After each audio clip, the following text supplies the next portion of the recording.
I'm Derek, 30 years old, and I run a small custom motorcycle repair shop. Well, I used to anyway. More on that later. Growing up in Bristol, Tennessee sucked. Not because of the town, but because of my family situation. I have a younger brother, Tyler, who's 3 years younger than me, and in my parents' eyes, the sun basically shines out of his ass. Our house was the Tyler show 24/7. Our living room looked like some kind of weird baseball museum, with all his trophies displayed like they were Olympic medals or something. Team photos were everywhere, and his old jerseys were hung up in frames like he was Babe Ruth. I'm not even kidding. My parents had a special cabinet built just for his baseball stuff. Meanwhile, my stuff?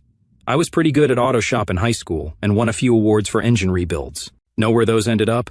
In a drawer somewhere or the trash, maybe. I got a "that's nice" from my dad once in a blue moon. I remember spending an entire summer when I was 16 fixing up this old Kawasaki engine. I saved for months, working at the gas station to buy all the parts. When I finally got it running, I was so proud. I called my dad out to the garage to show him. The dude barely looked at it, stood there for maybe 20 seconds, muttered, "That's nice, son," then immediately asked if I'd seen Tyler's batting stats in the paper that morning. Like, are you kidding me? This was basically my entire childhood. My mom would spend hours making Tyler's favorite meals before his games, got to make sure my all-star has his energy. But when I had a bike show, just grab something from the fridge, Derek.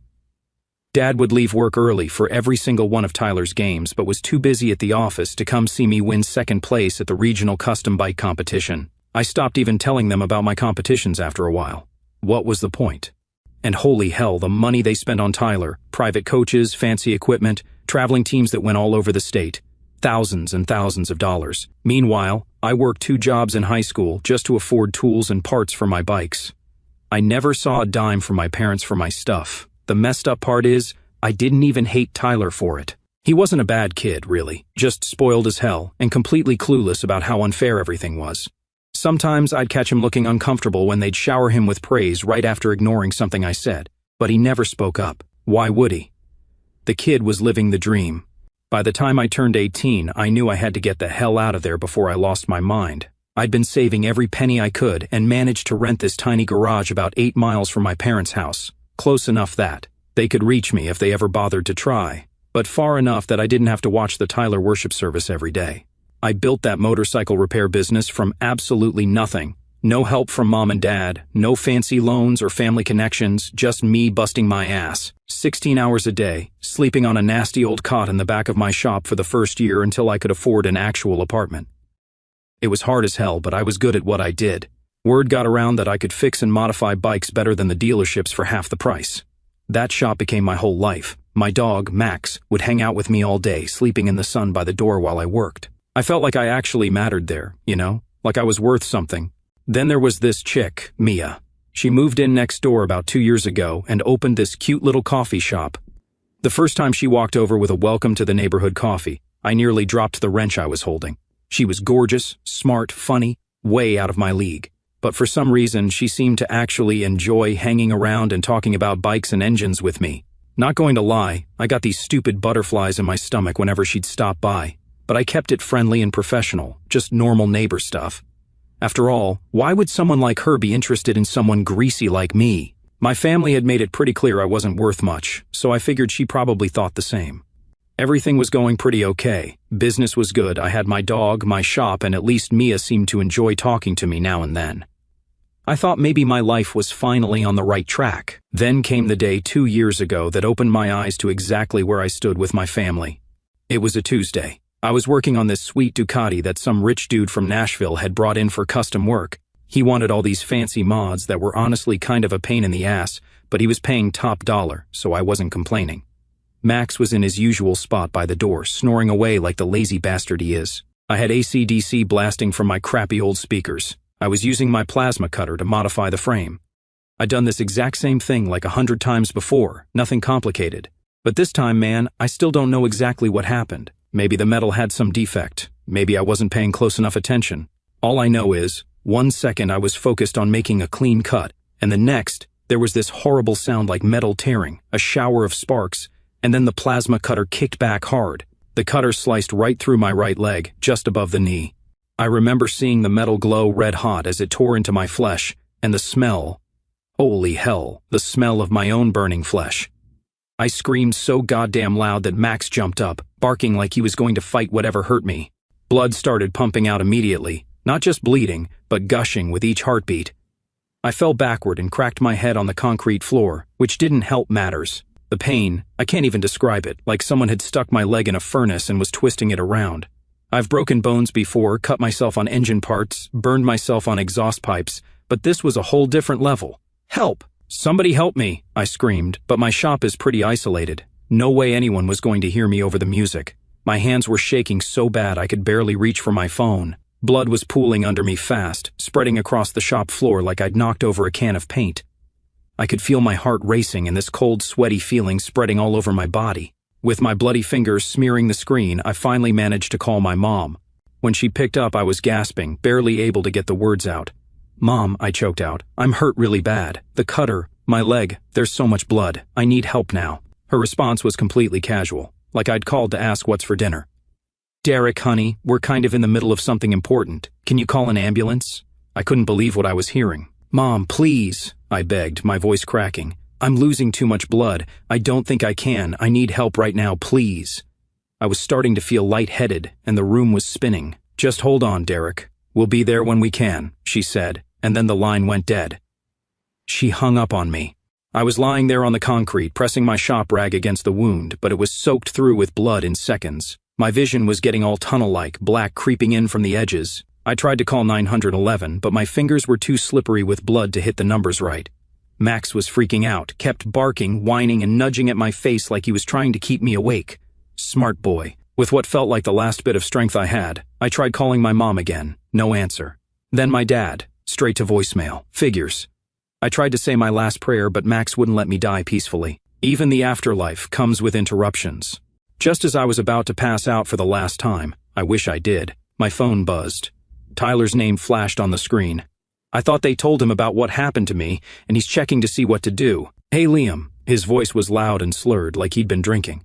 I could hear music and people laughing in the background. "What's up, man?" "Big day today." I was confused. Who the hell is Liam? I thought I didn't hear right. Anyway, I was a bit relieved. "Tyler," I gasped, struggling to get the words out. "Help. Accident at the shop. Bleeding bad. Need help now." There was a pause for a second. I thought maybe he hadn't heard me, but then he laughed. "Oh crap, sorry, thought you were someone else calling to congratulate me. We're celebrating my draft pick, man. AA Braves just signed me. $2 million contract." In the background, I heard my mom's voice. "Tyler, honey, come take a picture with the scout." I tried to speak, but the words wouldn't come. My head was spinning. I could feel the blood seeping faster under me. "Tyler," I whispered, but the line had already gone dead. My dad's voice boomed in the background. "That's my boy. Professional baseball player. Always knew you had it in you." So there I was, bleeding out on my shop floor while my entire family was just 8 miles away, partying because Tyler got a baseball contract. They couldn't be bothered to drive 10 minutes to help me. "Tyler, please," I whispered, but he had already hung up. My vision was fading fast now. The pain was starting to feel distant, replaced by this weird floating numbness. Not a good sign. I knew enough about injuries to know I was going into shock, probably dying this time for real. Max's barking suddenly changed, becoming more frantic. Through my fading consciousness, I heard the shop door slam open. "Derek, I brought you some coffee and—" "Oh my God, Derek," Mia's voice. Then her face appeared above me, total horror in her eyes. I didn't like her seeing me like this. I always portrayed myself as a tough, strong dude in front of her. "Derek, stay with me. Don't close your eyes." She was already on her phone, screaming at 911. "I need an ambulance now." Severe laceration, arterial bleeding, patient losing consciousness. She ripped off her belt and wrapped it around my thigh, yanking it tight as a tourniquet. The pain jolted me back to consciousness for a moment. "Mia," I mumbled. "Don't talk, save your strength." Her hands were covered in my blood, but she didn't hesitate for a second. "The ambulance is coming. Just stay with me, Derek. Please stay with me." I wanted to tell her I didn't need an ambulance. I was already saved right there in her arms. If this was how I went out, at least I had the best view. The last thing I remember before passing out was her eyes filled with tears and her voice repeating my name over and over. I later found out that Max had been barking non-stop for so long that Mia came to check what was wrong. If she hadn't shown up when she did, I wouldn't be typing this right now. The doctor told me I was about 5 minutes away from bleeding out completely. I woke up to the steady beep of hospital monitors and that weird antiseptic smell hospitals always have. My leg felt like it was on fire, but at least I was alive. Mia was asleep in the chair next to my bed, her clothes still stained with my blood. Looking at her there, even with her hair all messed up and dark circles under her eyes, I realized how lucky I was that she found me. The doctor came in a few hours later, looking all serious with his clipboard and everything. "You're lucky to be alive. If your neighbor hadn't found you when she did, you would have bled out in another 5 minutes." He cleared his throat and got that look doctors get when they're about to drop some bad news. The bad news is, the damage to your leg was extensive. The plasma cutter severed your femoral artery and caused significant nerve and muscle damage. "We've managed to save the leg, but..." He paused, and I could tell he was trying to find a nice way to say whatever was coming next. "You'll need multiple surgeries, and there's a high probability you won't regain full function. This kind of injury, it's likely you won't be able to stand for long periods again, which means I can't work on bikes anymore," I finished for him. The words felt like rocks in my mouth. My entire life, my business, my identity, everything I'd built for myself was gone. In a single moment of carelessness, I tried to wrap my head around it all. What the hell was I supposed to do now? Mia woke up then and immediately came to my side, taking my hand. "I was so scared," she whispered. "There was so much blood, and you were so pale. I thought I was going to lose you." I tried to smile for her sake. "Thanks for saving my life." She squeezed my hand. "Have your parents been here? I tried calling the number in your emergency contacts." "Huh, my parents." I just shook my head. I was too tired to explain the whole messed up situation. Then, right on cue, my phone rang. It was my dad. For a split second, I thought maybe they actually gave a damn and were calling to check on me. "Dad," I answered, hating myself for still hoping. His voice came through, not concerned, just all businesslike. "Derek, your mother and I need to borrow $25,000 for Tyler's equipment and relocation expenses for his new team." I felt like I'd been punched in the gut. "No, how are you? No, we heard you were hurt," just straight to asking for money for Tyler again. "I'm in the hospital," I said slowly, my voice shaking because I was trying not to completely lose it. "I almost died yesterday. Where were you when I called begging for help?" There was an awkward pause before my dad responded, dismissively. "Don't be so dramatic, Derek. It was just a cut." "Just a cut?" I couldn't hold back anymore. I nearly bled to death. "The doctor said another 5 minutes, and I would have died, and you were all too busy celebrating Tyler's baseball contract to care." Mia was staring at me, her eyes wide. "Look," my dad said, sounding annoyed, like I was wasting his time. "We're sorry you got hurt, but Tyler's signing is a once-in-a-lifetime opportunity. This is important, and my life isn't?"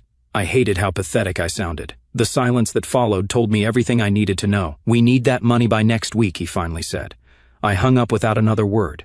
Then I opened my banking app and just stared at it. For 5 years, I'd been sending my parents $1,000 a month to help out with expenses. I always figured it was the right thing to do, you know? They were struggling a bit with the mortgage, or so they said. Now I knew where that money was really going, straight into Tyler's baseball career. With a few taps, I canceled the automatic transfer. Done. 5 years of giving them my hard-earned money, and they couldn't even be bothered to help me when I was dying. Mia sat back down, looking shocked. "Derek," I couldn't help overhearing. "Did your parents really not come when you called them before I found you?" I told her everything, about growing up as the forgotten son, about calling them yesterday and being ignored while they celebrated Tyler, about years of sending them money that they just funneled to my golden boy brother. By the time I finished, she looked like she wanted to punch something. "That's not family," she said, her voice shaking.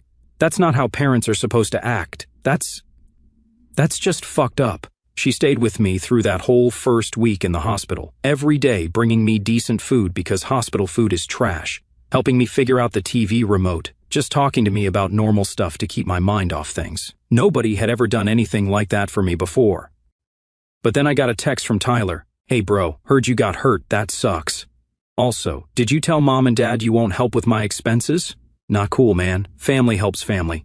I didn't even bother responding. The next day, my mom called and left a voicemail. "Derek, honey, I know you're upset, but this is Tyler's big break. We really need that money. Call us back." Mia was there when I played the voicemail. She took my phone and deleted it. "You don't need that negativity right now," she said. Then she surprised me by taking my hand. "You know what? I'm going to be your family now. Me and Max." Something about the way she said it made my chest feel tight in a completely different way than the pain meds. When she looked at me, it wasn't with pity. It was something else, something I wasn't used to seeing directed at me. The doctors told me I'd need at least 2 more surgeries and months of physical therapy. The medical bills were already piling up, and my crappy insurance was only covering about half. I was looking at debt that would take years to pay off. Plus, I couldn't work. My shop was sitting empty, and I still had rent to pay on it. I'm screwed, I told Mia one night when the reality of it all hit me. I can't work, I can't pay my bills, I can't keep my shop. Everything I built is just gone. She squeezed my hand. We'll figure it out, I'm not going anywhere. That night, after she left, I lay in the hospital bed thinking about how my parents couldn't be bothered to drive 8 miles to save my life. But Mia, who I'd known for less than 2 years, was by my side every day. Some family you're born with, some family you find, and sometimes the family you find is worth a hell of a lot more than the one you were born with. When the nurse came in to check my vitals, she noticed I was still awake. You should get some rest, she said. Your girlfriend can come back tomorrow. I didn't correct her about Mia being my girlfriend. For the first time since the accident, I fell asleep with something almost like hope. The next few months were a complete shit show. Recovery from an injury like mine isn't just painful, it's humiliating. I went from being a guy who could rebuild an entire motorcycle engine to someone who needed help getting to the bathroom. 3 surgeries in 2 months. The first one was to repair more of the damage to my leg. The second was to deal with some infection that popped up. The third was to try to fix some of the nerve damage. Each time they wheeled me into the OR, I wondered if this would be the one that finally fixed me. Each time I woke up, the doctors had that same careful look on their faces. The doctor had been right. I'd never stand long enough to work on bikes again, at least not the way I used to. 8 to 10-hour days on my feet, working under bikes, crouching, lifting heavy parts. That was never happening again. My shop sat empty. I still had to pay rent on it, which was draining what little savings I had. The medical bills were insane. Even with insurance, I was looking at over $80,000. The health insurance I had covered maybe half the surgeries, and that was after fighting with them on the phone for hours. Mia was the only thing keeping me from completely losing it. She'd drive me to appointments, help with my exercises, and stay late into the evening just talking about normal stuff to distract me. Her coffee shop was doing okay, so she started bringing me dinner when she figured out, correctly, that I was skipping meals to save money. One evening, as she was helping me back into my apartment after therapy, my leg was in a brace, and I was still on crutches. I finally got the balls to ask why she was doing all this. I mean, I couldn't decide if she had a crush on me or was just taking pity on a lonely loser. Because I care about you, dummy, she said, like it was the most obvious thing in the world. Then she leaned in and kissed me. It wasn't some perfect movie moment. I was gross and sweaty from PT, probably smelled like hospital, and was balancing awkwardly on my crutches. But for the first time since the accident, I felt like maybe my life wasn't completely over. I've had a crush on you since the day I moved in next door, she admitted, blushing a little. I kept bringing you coffee, hoping you'd ask me out. I thought you were just being nice, I said, feeling like the biggest idiot on the planet. She laughed. I don't bring coffee to all the neighbors, Derek. 2 weeks later, she moved into my apartment. It happened naturally. She was spending most nights there anyway, helping me out. She said it was just more practical this way, but I could tell there was more to it. It should have been weird, going from neighbors to roommates to whatever we were now, but it wasn't. It felt right. During all this, did my family ever call to check how I was doing? Take a wild guess. The only contact I got was my mom texting to ask if I'd considered helping with Tyler's expenses. I blocked her number after that. I was starting to panic about money. My savings were almost gone, bills were piling up, and I couldn't work. I had no idea what I was going to do. My whole identity was wrapped up in being a motorcycle mechanic. What the hell else was I qualified to do? What am I going to do, Mia? I asked one night, staring at the ceiling. I can't go back to what I was doing before. I'm useless now. She propped herself up on her elbow and looked down at me. You're not useless. You're just different now. You still know more about motorcycles than anyone in this town. I snorted. Fat lot of good that does me if I can't work on them. So don't work on them, she said. Teach other people how to work on them. I looked at her like she was crazy. Who the hell would want to learn from me? Are you kidding? That kid Jamie is always hanging around your shop asking questions. Start with him. Jamie was this 19-year-old who had been lurking around my shop for months before the accident, asking about bikes. Annoying as hell, but earnest. The next day, I called him up. Want to learn how to rebuild a carburetor? I asked. He showed up at my apartment an hour later, looking like I just offered him $1 million. I taught him from my kitchen table, using diagrams and small engine parts I could work on while sitting down. It wasn't fancy, but the kid was eating it up. I charged him $20 per session, which wasn't much, but it was something, Jamie told his friends.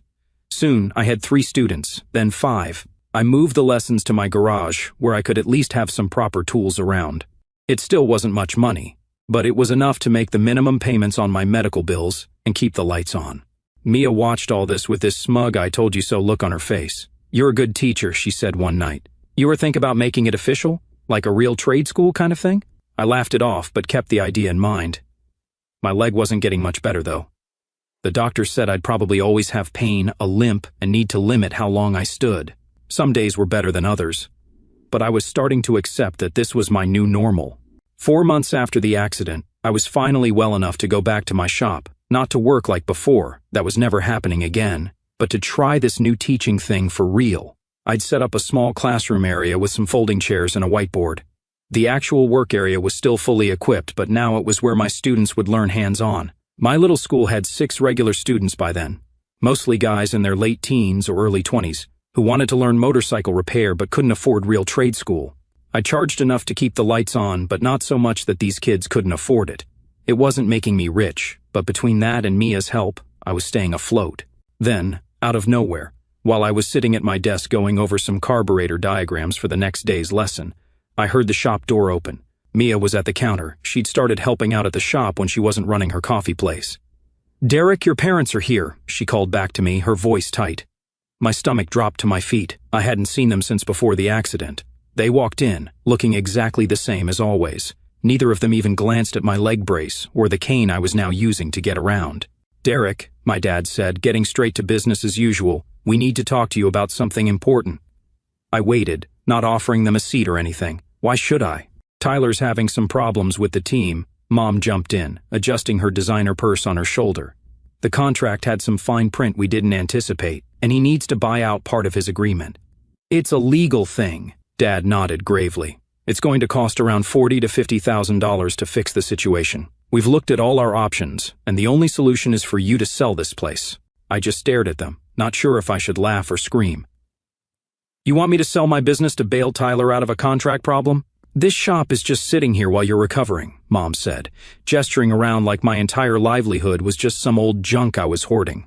"If you sell it now, we can use the money to help Tyler, and there would be enough left for you to start something new once you're better." I couldn't believe what I was hearing. After everything, after them leaving me to die, they had the nerve to ask me to sell my business for Tyler. "Let me get this straight," I said slowly, trying to keep my voice level. "You want me to sell the business that I built from nothing, the business that I can still run even with my injury, so Tyler can get out of a contract that he signed without reading?" Dad frowned. "Don't be selfish, Derek. This is your brother's future we're talking about, and stop acting like this is a real business. What, teaching kids how to screw in bolts? That's not a business." I almost fell out of my chair. Selfish? Me? Before I could say anything, Mia stepped forward from the counter, her eyes blazing. "Selfish? Are you serious right now?" My parents looked at her like they just noticed she existed. "Derek almost died," she said, her voice sharp and shaking with anger. "He called you, begging for help, bleeding out on the floor, and you ignored him. You were too busy celebrating Tyler to even care. He's been through 3 surgeries, might never fully recover, and neither of you visited him. Not once. And now you have the audacity to show up here and ask him to give up everything he's built just to bail Tyler out of another mess?" The room went dead silent, but Mia's words hung in the air like a slap. Mom looked offended. "Who are you? This is a family matter. You stay out of it." "No," I cut her off. "Mia is family. She's more family than either of you have ever been to me." I pointed to the door. "Get out and don't come back." Dad's face turned red. "You ungrateful! Get out!" I shouted, standing up despite the pain in my leg. They left, Dad slamming the door behind them hard enough to rattle the windows.